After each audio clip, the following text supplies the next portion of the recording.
இந்த பாட்டு ஒரு பெண்ணோட அழக மட்டும் பாடலைங்க, அழகு அப்படின்ற சொல்லுக்கே புதிய வரையறையே எழுதுது.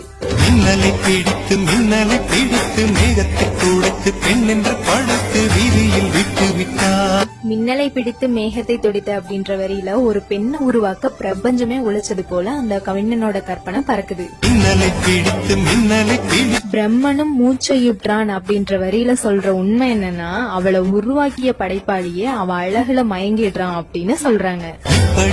ஒரு பெண்மையை பழக்க தன்னிடம் கற்பனை தீர்ந்ததை எண்ணித்தான் பிரம்மனும் மூச்சையுற்றான். அழகு என்பது பெண்பாலடா அப்படின்ற வரியில ஒரு கேள்வி வருது, அழகு அப்படின்றது ஆண்பாலா பெண்பாலா அப்படின்னு. அதுக்கு கவிஞர் தீர்ப்பு வழங்குறாரு, அழகு அப்படின்ற சொல்லோட உயிரே பெண் தான் அப்படின்னு. அழகு என்பது ஆண்பாலா பெண்பாலா என்பதில் எனக்கு சந்தேகம் தீர்ந்தது. அழகு என்பது நிச்சயம் பெண்பாலடா. கவிதை